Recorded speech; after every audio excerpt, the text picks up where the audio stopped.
we got more tennis in our area. That's why we're bringing back Earl Cornelius to talk about it. Kozer Jewelry is going to sponsor their tournament at the Hempfield Area Rec Center. First of all, Earl, why are they back doing tennis again? Another big tournament. We had one a few months ago. I guess you called sort of like the double-A version of it. How good tennis is this, and why are they back? Well, they're back because the Bronx Open, which is always held in Bronx, New York, 2 weeks before the U.S. Open, a lot of players would go there, they would play that tournament, then play in the qualifying or get into the main draw of the U.S. Open. But the Bronx Open site right now is under renovation. And so USTA came knocking on the door, and Hempfield said, yes, we can handle that. And so they are having the tournament here. It's a $25,000 event. The one in May was a $10,000 event. And what they're also doing is, because it's the only pro circuit event prior to the U.S. Open, they're getting a much bigger draw and a much better draw. So as a fan of tennis, you're going to see some good competition. Does it cost anything to go to this? It does not. This is free. They've maintained it being free. USTA has kicked in some money because usually this is up to the tournament to raise the funds for this, but because this was an impromptu event, the USTA has kicked in some money. Nice. But they've also gotten additional sponsors for this, and they've got a field of 64 coming from 26 different countries. And this is going on now, August 6th, and it goes through the weekend. Sunday, August 11th will be the finals, correct? That's correct, yes. They have Wednesday, Thursday, and Friday nights. They're going to have evening matches on the stadium court.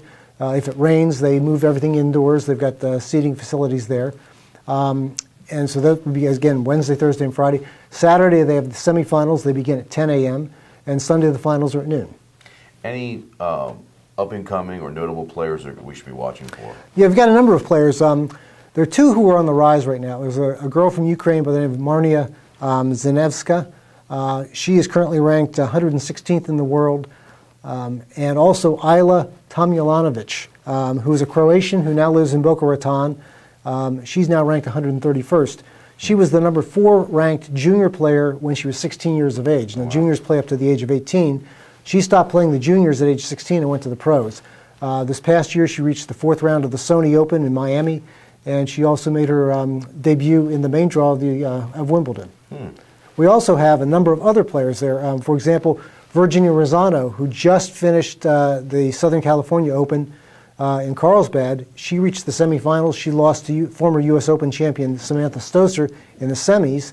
And we also have a Japanese woman by the name of Shuko Aoyama. And Shuko won the doubles tournament at the City Open in Washington this past weekend.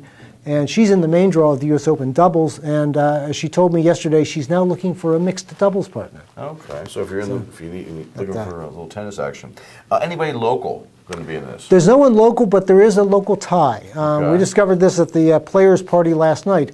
A young girl by the name of Lauren Albany. She's 23. She lives in Jacksonville, Florida. But when she was 4 years old, her family moved here. Her brother Will, who now plays for the University of Miami, was born at Lancaster General Hospital. So she came back to the area with her mother. This is the first time she's been back here. Who knows, maybe she'll have a hometown crowd behind her. Nice.